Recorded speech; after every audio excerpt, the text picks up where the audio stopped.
What boat works best for a longtail mud motor or a mud motor in general? Well, for a longtail mud motor, you're going to want a boat that isn't too wide. And so the reason for that, for one, is your longtail was designed to be long enough to sit back in the wake created by your boat. So you need at least an 85-inch longtail to be able to set your prop back in the wake created by your boat. But if your boat is too wide, say 50 inches, 48 inches, you will start outrunning your wake. It means your wake is just way too far back and your tail just isn't long enough to sit back there. Why would you want to set your prop back in your wake? Well, for shallow water performance, extreme shallow water performance. You're planed out on top of the water at 2 to 3 inches and you're only in 5 inches of water, and you can set your prop back in the wake that you create, which is back there 10, 12 inches deep or higher above the water line. And so you can set your prop back in there and have extreme shallow water performance.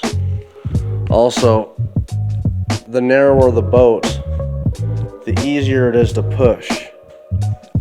And so a flat bottom boat is going to be the best boat for performance all around for any mud motor, be it longtail, surface drive, American longtails. Less resistance and just push right through the water, easier to get to plane. There's also a big thing. Just because your boat has flat bottom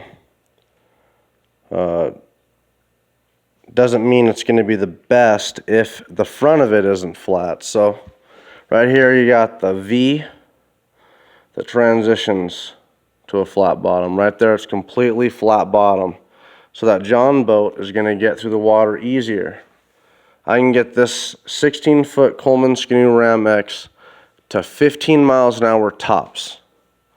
And you have to have weight in the front, because if not, the back of the boat digs in the water so much that you almost have a wake that's taller than your boat, and when you stop you can almost sink yourself, and it's just harder to push and harder to get to plane if the back of your boat is up. So you want, in any boat, that's any boat, you want weight distribution towards the middle, towards the front, especially these mud motors. This 10-foot John boat, I can get to 20 miles an hour. That was when it was stock, empty, with just me in there, a little bit of gear. And then this, I can get the Coleman Skidoo to 16 or to 15 miles an hour tops. Now, can you have a V-hole? Can you use a big, wide boat? Yes, it'll push it, but you're not going to be able to get the plane likely, and it's going to be sluggish. 12 miles an hour, 15 miles an hour. You're going to have to really up your power. Even a 22 horsepower V-twin will have a hard time pushing that V-twin boat, or that V whole boat, any faster than 20 miles an hour. So you need a lot of power if you're going to go with a big wide boat and or a V-hole. So consider all these. The narrower the boat and the lighter the boat, obviously, the faster you're going to get going. So, how long can it be? Oh shoot, you can get it pretty dang long, guys. Length really isn't an issue, especially if it's a flat bottom boat. You can get a 14-footer going plenty fast, get up the plane real easy. It's just width that you're having an issue with. And so yeah, that's pretty much what you need to consider when you are owning a mud motor, long tail mud motor, short tail mud motor. Surface drive is basically, they call them short tail mud motors in Thailand. Surface drive is the same thing.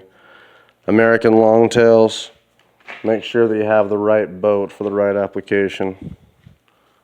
If it's too wide, you're just going to be very disappointed.